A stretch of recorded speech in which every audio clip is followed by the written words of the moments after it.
thinking, is this really at 8 o'clock or is it really 9 o'clock? And my calendar is saying 8 o'clock because we've got a time difference. And Vilas, who some of you may have met, who assists me, said last night we were on the phone at 2 a.m. and he says, no, it's really 8 o'clock. We need to go to bed. So first of all, kudos to you for getting up. This may be the earliest keynote I've had to do in a very long time. And it comes on the heels of what I tell you has been just an amazing week. We are almost 5 years in at SHRM. I arrived with Johnny there. For those of you who don't know that story, I was his general counsel at his former organization. And you know Johnny, he just kind of tells you you're going to do stuff. So when he went to SHRM, he was like, oh, you're coming with me. And but I don't get to travel as much with him now because I've got my own stuff to do. But early on in the early days when I wanted to learn about this organization that he knew so intimately, I would travel with them. And so his team says to me, Johnny's going to Chicago for this Global Leadership Network speech. And you should come. I hear it's going to be amazing. It's going out to 300. It's going to be broadcast live to 300,000 people. There will be about 5,000 people in this huge mega church. It will be a great experience. Now, 2 reasons I went. COVID really just messed up my church going. And I'm that person that needs to be in the building, in the pew. That online church just doesn't work for me. So I'm like, I'm going to go, and this is good because some of the speakers will talk about some spiritual things. And then the other reason is that was something so different. So we leave on day before yesterday. Well, we get to the office, we have a meeting, and we think we're going to leave the office at 11 o'clock. And then we get the first cancellation. And Tony, if you've all met Tony, who works with Johnny now, Tony just sends a note and says, I got it, I'm on it. We've all been rebooked on a 2 o'clock flight. So we're good. I'm like, oh, I can get some more work done before we leave for the airport. Then 30 minutes later, your second flight has been canceled. So we're in the office. By now, we've ordered lunch because we all expected to be eating at the airport. So we're all sitting in Johnny's office, and we're trying to figure out. No one is stressed yet because Tony says, I got this. And he and Chris are on the phone. They're all moving us. And the whole time, if you all know, Johnny flies Delta. So the whole time, Johnny is complaining about American Airlines. So, because I fly American, which is why we don't fly together often, because I'm going to get my points, and he's going to get his.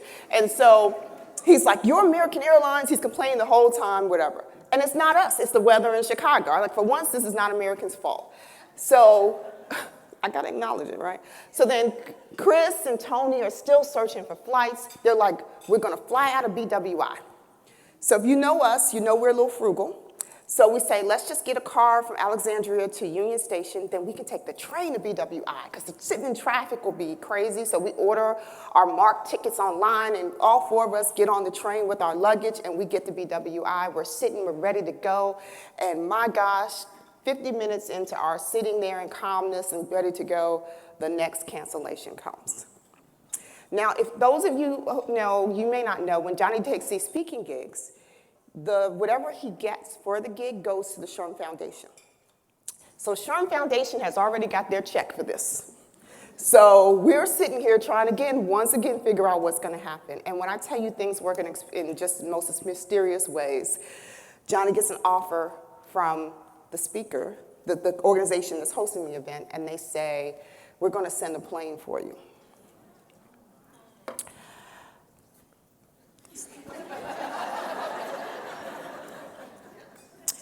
So, that's that moment when you call your parent, like, I'm about to be on a private plane, right? So they say, you got to go to Manassas, though, from BWI. So if anyone knows about that area, this is an hour and a half away. So we get in the car, we get to Manassas, we're sitting, we made a pit stop at Chick-fil-A because by now it's like 6 o'clock. We're all sitting in the room, eating the food, waiting for the plane to come to Manassas, and the lady comes back and she says, so sorry, the plane can't land here. They have closed the runway for the evening. By now it is 9 p.m. So we have to take an Uber from Manassas to Dulles. We get to Dulles, the plane is there. And then I'm looking around because I'm used to 2 pilots, and I see the guy whose name is Bobby Ray that came to get us, and I'm like, okay. And you know us, we're looking online trying to figure out who this guy is. And I'm thinking, where's the second pilot? Because I'm like, Bobby Ray is going to sit in the back with us. He's the one that offered to come get us. Bobby Ray is the co-pilot. So, but Bobby Ray is a pastor of a huge church in Oklahoma who decided during COVID he wanted to learn how to fly and got this plane and now has a pilot. So there was a real pilot, someone who's been piloting for years and has lots of hours, who was in the first seat. And just as we're about to land in Chicago, we looked to the left, and you know, it had been storming all day there, and you could see the line of thunder and lightning. Well, you could see the line of lightning, and I'm like, we're gonna get this far. And then, you know. And so when I tell you, when we landed, you talk about some people who were happy. But it just is like, when we talk about flexibility and agility, what a day. And the entire time, no one lost it, no one stressed out. There's that text message I sent to my husband probably around 6 o'clock that says, I'm coming home to you, we're gonna catch a flight in the morning instead. And then I got a call back 2 hours later and say, well, actually we are gonna fly out tonight, so I really won't see you again until Friday afternoon. But it's the type of flexibility and agility, you know, I talk about it lightly, and it in no way compares to what you all have been doing over the last 2 years. But who are we to complain when you've been in the trenches doing what you need to do? And when I tell you my boss delivered an inspiring message yesterday on the importance of empathy and how people need to be kinder to one another, how we've got to do better, it was all worth that trip. And it was all worth it also so that I can be here with you all today. Because the basic question I want to ask you all this morning is, how are you? I know you are battle weary. And I did this LinkedIn post where the answer to how are you has become so perfunctory. I'm fine, I'm good. We don't put too much thought. Every once in a while you get a grunt as the response. I think that's the realest person, right? But honestly, ladies and gentlemen, I really want to know, how are you? You've been doing more with less. You've been focused on everyone else and making things right for everyone. You're living in a time of volatility, uncertainty, complexity, and ambiguity. We call it VUCA. It's become our norm. And I know you're battle weary. And I know you know it's not just you. We've all got some scars from the last few years. We've all experienced some losses. And what I say to people is the differentiator is how we've responded to how all of this has gone down. Are you wearing your weariness as a badge of honor? Do you shout from the rooftops, stop, stop, stop, back off, thinking someone will hear you and make it really stop? Are you figuratively in bed with the sheets pulled over your head while walking amongst us at work every day? Have you allowed this battle weariness to consume you? Austin Shern, how are you? Now I gotta ask you a second question. Because in the midst of everything you're dealing with and how heavy it has you feeling, I still gotta ask, are you battle ready for what's next? Here's the good news. You can be both battle weary and battle ready. And I'd offer to you this morning that it's the readiness that's going to help address the weariness and help you get over. How you move over the next 12 to 18 months is even more important than those battles that now have you weary. Because those battles are mostly in the past. They're evolving into new things, and it's urgent that you get ahead and stay ahead of those battles. What you've seen over the last few years was just the notice. I want you to think about it. We've gone from COVID to monkeypox, forced remote to hybrid workplaces, child care to dependent care, furloughs to layoffs, COVID recession to a recession-like environment. You've seen this all before. You know the signs. And the question is, are you battle ready? So when I'm asking, how are you? It's not perfunctory at all. I want to know if you've got everything aligned so that you're ready. So this morning I want us to do a quick leader self-check. I'm going to talk about 5 things. Your well-being, your personal and professional networks, your skills, your ability to reset, and whether you have knowledge of what those battles are on the horizon. When I talk about your well-being, I have got to start with the question is, how is your mental health? Mental health and wellness has emerged as one of the critical issues of our time, and it's been compounded by the pandemic, the visibility of equity and social and societal issues, and economic instability across the globe. Ignoring this issue is a cost to our workplaces as well as our communities. According to SHRM research, work productivity loss due to depression, $23 billion. Annually, 200 million workdays are lost due to depression alone. Lastly, mental illness contributes or will contribute $16 trillion to lost output by 2030. This VUCA environment is relentless. As a leader, you've been told to be more empathetic, to change how you lead to fit what works for everyone else, even though how you lead is what got you where you are today. You've been told you've got to do things totally different to recruit and retain talent. You keep being asked to do more, to lead more, to be more. Where are you finding the peace? What is helping you cope? Have you even thought about coping? Or are you just on autopilot? I gotta ask you, how are you physically? How's the temple? Have you had your annual physical? I don't see any hands. Okay. How's your diet?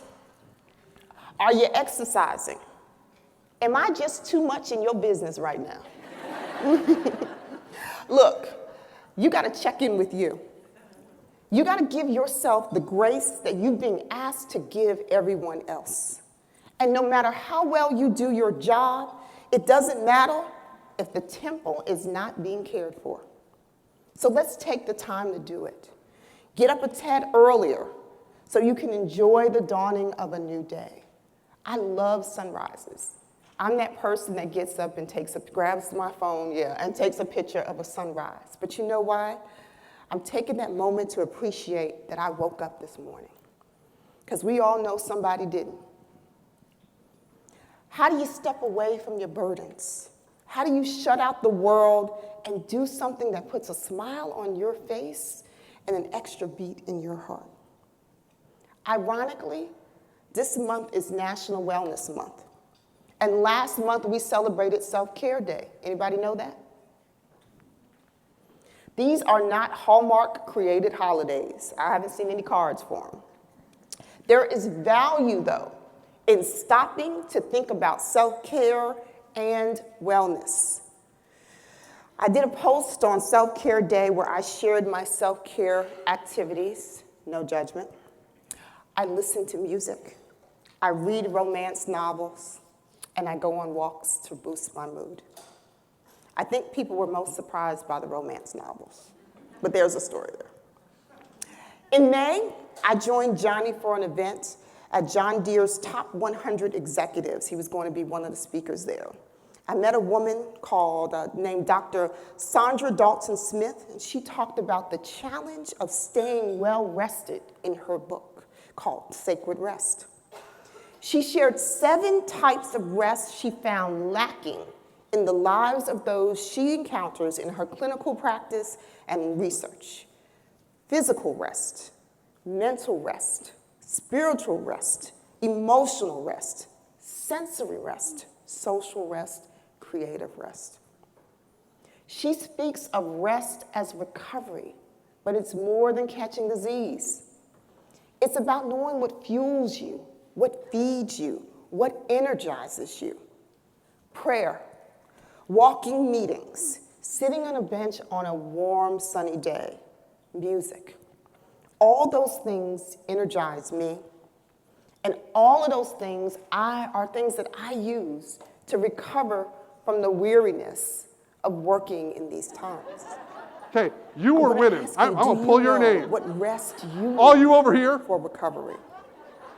And if they you don't, cheered. I want you to find out. I want Change you your to thoughts and steal change the those world. moments. I love it when people talk about It's change. going to help you be We're not good battle with change. ready. Change is this, change is that. Change happens all the time. The next thing I want you to focus on, Okay. your All the networks. If you don't believe that's true, if Now, I orange want you to barrels listen or orange closely cones come up on because the some road people on your hear commute, this and they're what do you like, do? who are you to tell me my networks aren't right? Cuss. But I'm here to tell you, we've got a You're problem like, that's with going our to cost me another 5 In minutes. March 2022, But I'm good with change. It says I'm a good change SHRM agent on my resume. shared new research. Liar. Women in leadership, unequal access to the Change journey your to the thoughts top. and change Any the of world. you And this seen is how that you do research it. report? It shows women become increasingly disillusioned about equal access as they move up the ladder. What's your name?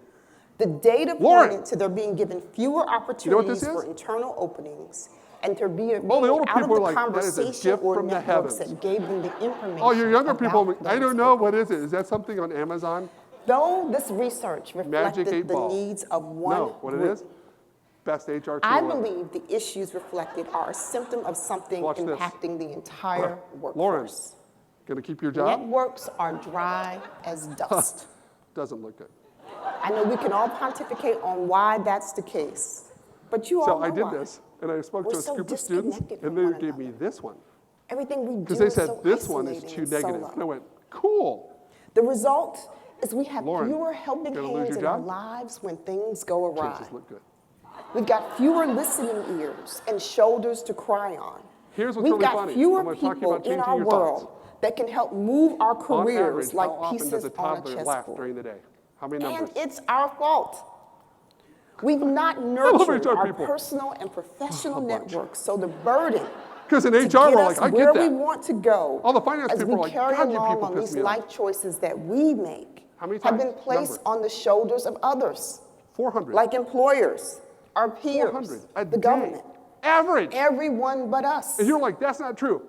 My Your wife and I went out to the ability to pool. advance You're like, starts "Water!" and ends with whether you develop And they fall in. nurture They're like, "Look at a my community swimsuit." of networks that support you personally. She's big. You're and not allowed to say that. I don't care. And They just laugh. They'll walk through the hall and go, outside of work. salt. Your life, On average, how much your does an adult choices. laugh right? during the day? So when those choices become barriers Never. to what we want next in life, who's supposed to 18 handle times. it? We don't 18 have to times a do it day. alone, Think of your day. but we have to be the driver times. of the You know change how hard we that is? want in You our know how many lives. times people come up after me after I do it? And none of us Oh, it's so much can fun. be I laugh. 100% You know what you do dependent on our later? employer Go to back to solve for the unexpected in our lives. I'd say we can't even be 50% dependent on it. This is limiting by just depending on someone else to address these issues. Short-term childcare, short-term dependent care, identifying mentors and sponsors for you, figuring out where your next job is. Attention to friends and family is a career and emotional investment with a high ROI. Personal and professional communities are a rich but undervalued resource that allows us to flourish at work and at home. These communities are valuable but not infinitely durable. We should respect them, cherish them, and invest in them. Employers are part of it, but we've got to connect the dots in our lives. So how do you ensure you have these networks to help you be battle ready? Be intentional. Let others be a resource to you. Build a community that will support you when facing the unexpected requires intent and an understanding of work-life integration. Not balance, but integration. Because someone you've met in your personal network could somehow help you professionally, and it goes back and forth. Next, I need you to get comfortable with being uncomfortable. I think you've probably heard that a million times over the last few years. It really is a small world. You never know who you're going to meet and where. I tell you, I have to be an extrovert for work, but I really am an introvert. I'm going to go on the couch when I get home, and I'm going to just rest because I've been out and about in front of people.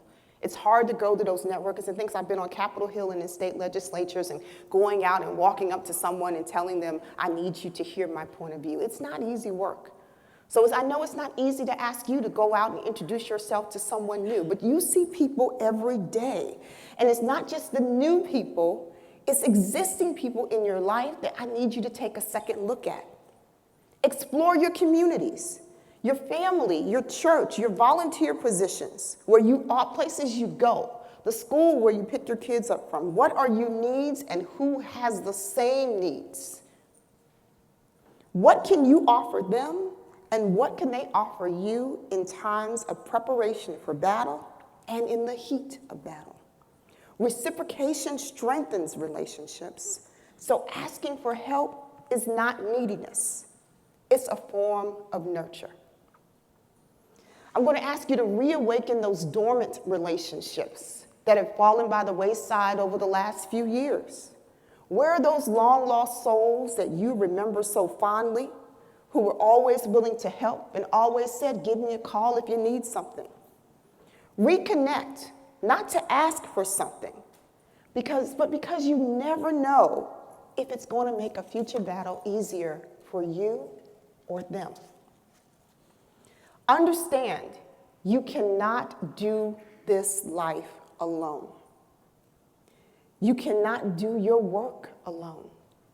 You need comrades and soldiers to help block and tackle, and having them by your side or a phone call or text away makes you battle ready. And then remember, nourish your networks, restore your networks, and when necessary, prune your networks. The next thing I want you to focus on are your skills. To whom have you entrusted your professional development? You or your employer? Leadership requires constant learning. People management looks nothing today like it did 2 years ago. What foundational things do you need to know to keep your skills battle ready? There is freedom in controlling your knowledge and how and when you attain it. You lose some of that freedom when you're dependent on someone else to cover the acquisition of that knowledge. Often, much of the knowledge you need is free. I read all the time, and not just the romance novels. After working my way through law school, there was a period of time where I just said, I'm not going back to school at all. So I get whatever I need to get through podcasts and books and articles. I've acquired a lot of additional knowledge about how to run a business and be a better leader. And it's nice, to be clear, that my employer will pay for me to get my continuing legal education credits. But I love when I can get it myself. And I've been getting it myself for a long time. Anybody here work for the state? So you know those professional development budgets are. And you know if you really want to get it yourself, you got to invest in it and treat it like something, like that bag you want. So there's a fun way to do it too. On our team, there's this joke. Anybody heard of World Star Hip Hop? So the joke is, I'm World Star Hip Hop. I happen to know tons of data and facts about what goes on in music and hip hop. Now here's the reason why. In law school, I thought I was going to be a sports and entertainment attorney. So I would invest in myself each year by planning my vacations around a conference held by the Black Entertainment and Sports Lawyers Association. They went to these exotic locales every October. So I got 2 for 1. I was going to go on a vacation, and then I get to sit in classes and come with like 20, CLEs when I leave there, learning about sports and entertainment. I had this thing worked out. I paid for it for 15 years. I treated it like a thing I wanted really badly, and I saved. And I saved my vacation time, and I saved my sick time. I was going to go to every Beasley conference, whether it killed me. And I got to go to some great places throughout the country. I got to network with people. And guess what? I'm not a sports and entertainment lawyer. I just happen to have a lot of friends who are. So I am World Star Hip Hop. I actually know the truth on a lot of these things that come across there. But the issue is a lot of the things I learned at that conference, contract law, intellectual property, trademarks, relationship management, all of those things I learned in addition to the basics of sports and entertainment law. And all of those things I've used subsequently in my career. There are ways for you to get the knowledge you need without depending on someone else. I want you to think about that. And here's the takeaway. You taking control of your upskilling and reskilling, you being responsible for providing that for others, you setting the example for others of just going out and getting what you need. Don't forget also that in this next normal, you're going to be in rooms and at tables where people are talking about more than what's in the realm of HR. I so hate when people say, oh, we're at the table now, we finally got it. Guys, you're in the room, you've been in the room. The thing is that people are now actually asking you what you think. They want to know what the plan is, and they're pointing to you. And let's be honest, they want to draw a correlation between their work, the business, and the knowledge you have. Some of that stuff in the room is going to seem formal, it's going to seem foreign to you. You won't know what to say at the time. I think we all know how to play it off though, right? But by broadening and developing your skills, you're going to know enough to be dangerous. And you'll know what you don't know. And because you're continuously practicing learning on your own time, on your own schedule, with your own resources, it won't seem like a big deal to find out what you need to know.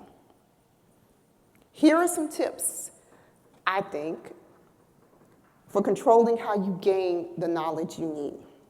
So I talked to you about saving like you're saving for a big purchase.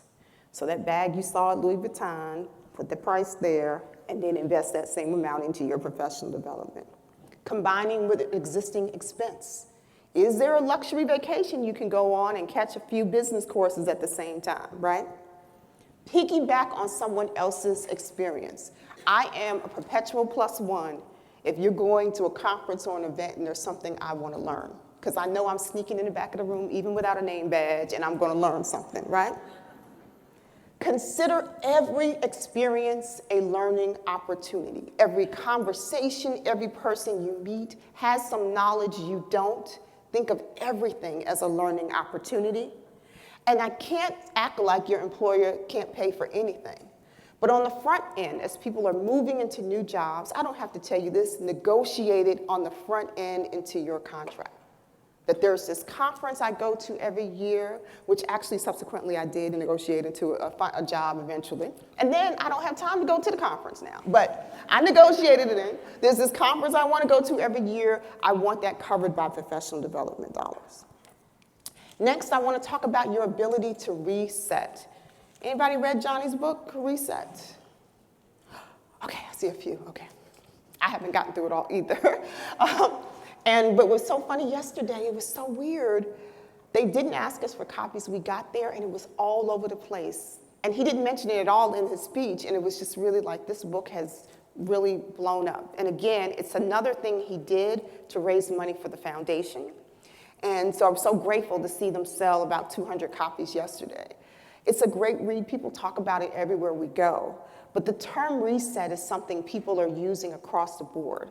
And so when I talk about your ability to reset, I'm talking about how agile are you? How well do you pivot? How's your judgment? And do you recognize when you need to move differently? As you're embracing this next normal, Falling back on old ways just won't do.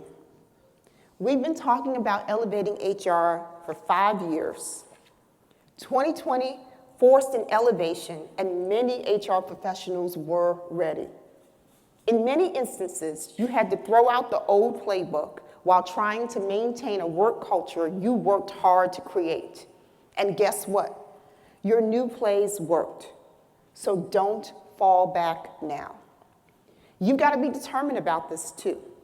We swore that after the pandemic, we would never hug or shake hands again. Now, you know this is not the case because it's so easy for humans to return to our comfort zones.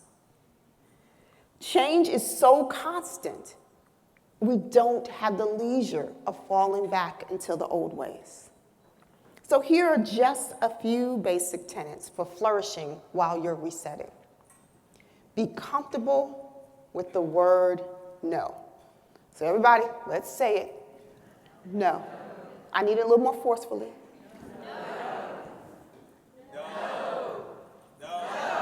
You know, some people, you got to really tell no, right? Okay.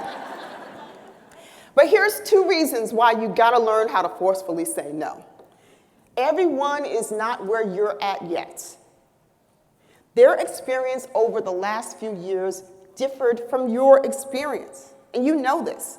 HR people felt things differently than people managers felt things differently than HR leaders, and God forbid you were both.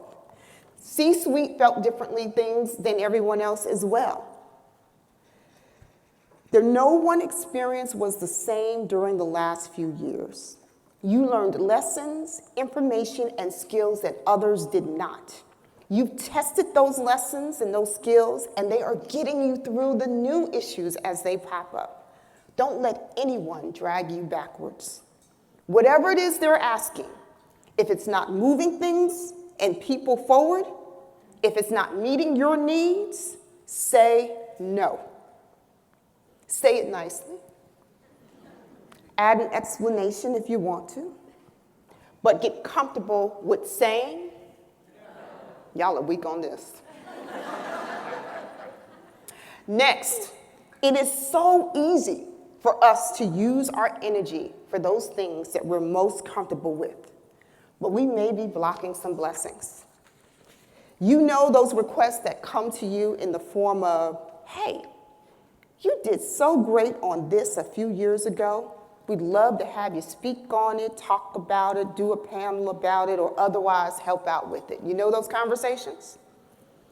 And you think about the leader you've become and the leader you're becoming. You've got to figure out whether you still want to be seen as that same old person or a new expert on something else that you've learned. You can share all you want about HR and benefits and talent, but are you out there talking about overcoming crises and black swan events? Because you know something about that. And here's the scary part. If you're trying to elevate your professional brand or following the advice of your boss or coach who's telling you you need to elevate your professional brand, it gets so comfortable to speak and focus on the old stuff. Don't do it.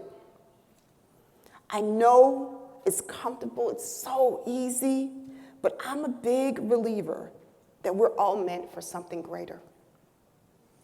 I'm a big believer in letting your work speak for you.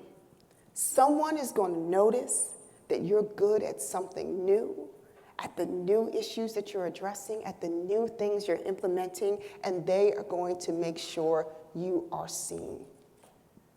So say no to those old comfortable things. Embrace the yeses of what's new and different and what you've learned and what you've instituted and executed upon over these last few years. Next, get ahead of the story. Though we are seeking perfection always, we know it's a reach. Something will go wrong. You've got to recover quickly so your energy isn't spent there, but going forward. Get ahead and stay ahead. Own the issue, communicate and over-communicate. Find a solution that works with an eye towards shutting down the recurrence and keep it moving. As soon as you say something, as soon as you see something, say something.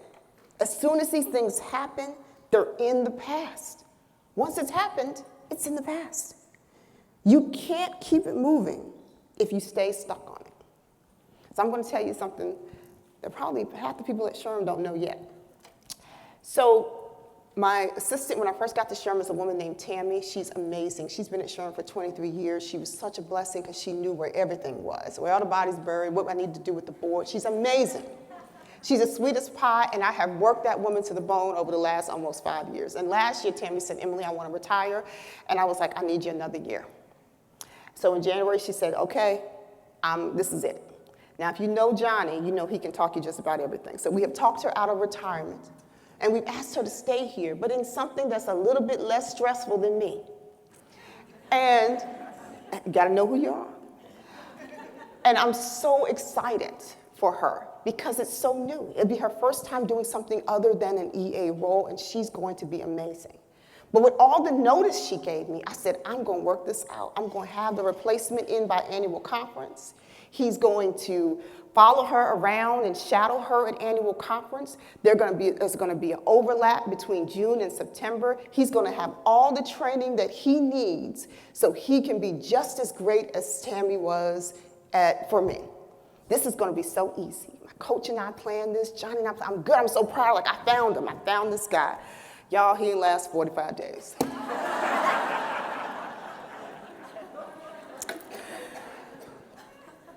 Talk about failing fast, right? So, but let me tell you, here's where I was most proud. He felt comfortable enough to come to me. He didn't walk off and ghost me.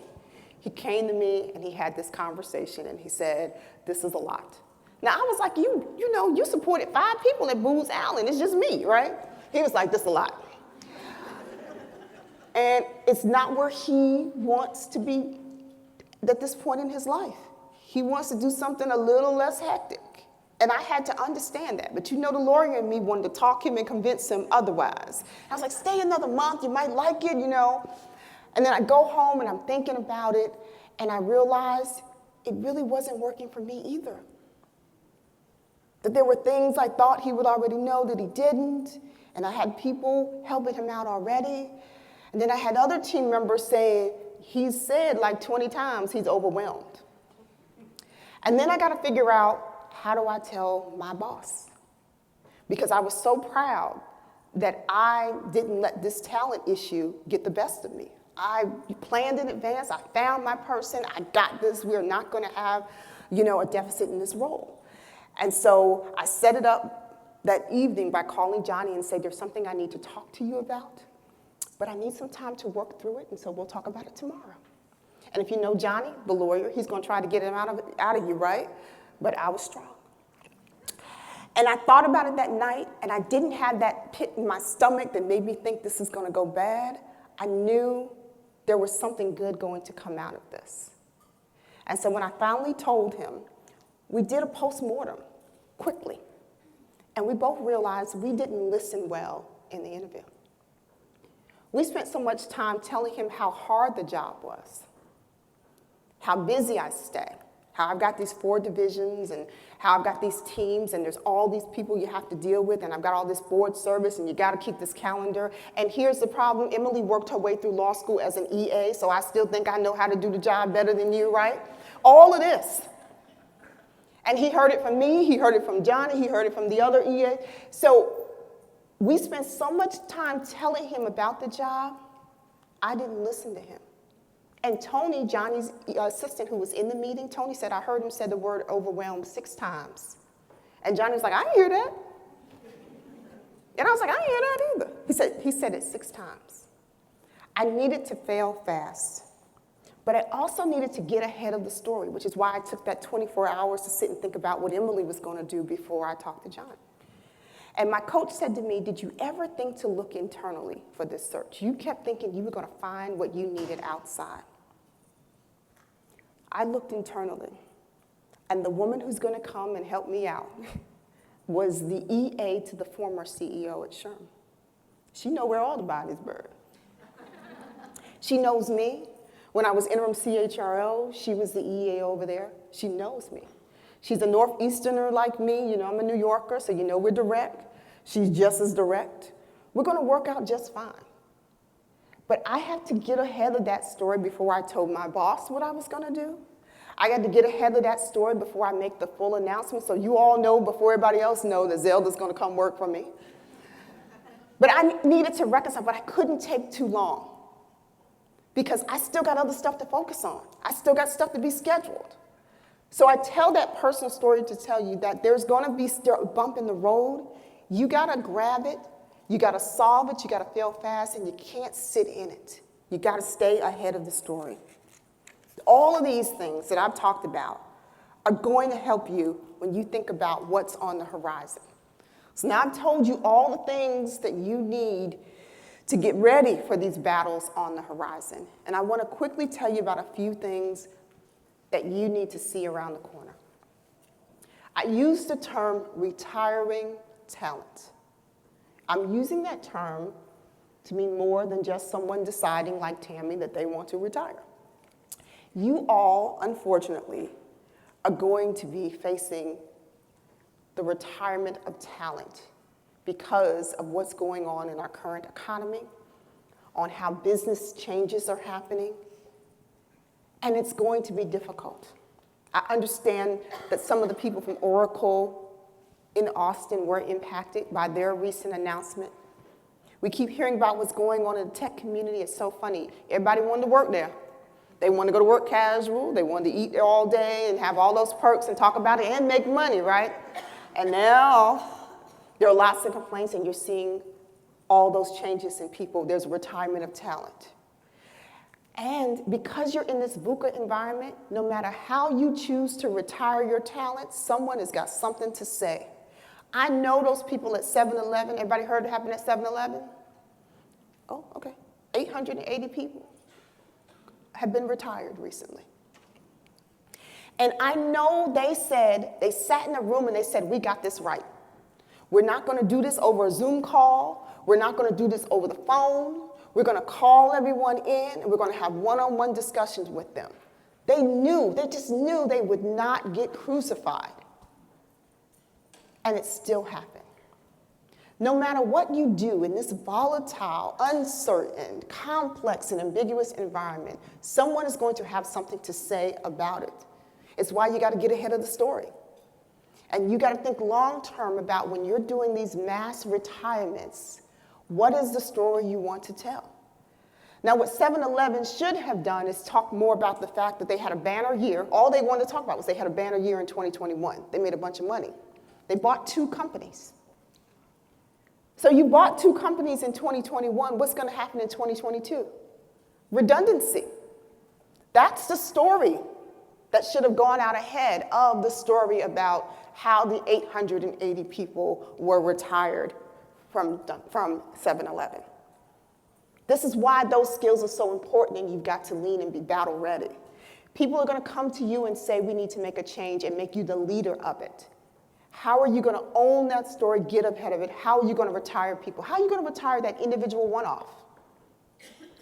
How are you going to handle those discussions? How are you going to treat them with dignity and respect so that you don't the next morning wake up to a call that, did you see Glassdoor? This person has just eviscerated us on Glassdoor, right? These are the things people are asking you. You need to think about that and get ahead and be in agreement across the organization about how you're going to do it. Political polarization is the next issue when we talk about around the corner. Midterm elections are on the horizon, and it will lead to further disintegration of civility in workplaces. I'm here to tell you, it's going to happen. Start today reminding people that if the culture of your organization lists diversity as one of its tenets, that means more than what people look like and what bathroom they use. It means diversity of thought and belief as well. I heard Johnny tell the crowd yesterday, you want to discuss in your workplaces, but not debate. Make sure people know the difference. When I worked for the state of North Carolina, there were clear rules on what faculty and staff could do and say when it came to candidates and elections. It was clear. No banner for candidates in the building windows. There was a free speech zone in front of the student center where you can hand out flyers. Groups could host candidates on campus, but you could not get the room for free. They had to pay for it. There were even more restrictions for people like me whose job was to advocate in front of elected officials. Whole list of stuff codified in the code that I couldn't do and I had to sign every year. We knew the rules, and we followed those rules, and because we knew the consequences for not following them. Political polarization won't be the only issue requiring you to have culture clarity. But you get it right here.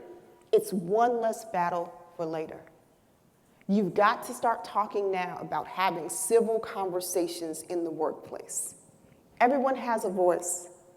And when you shutter those voices, you impact inclusion, which is the next big issue around the corner.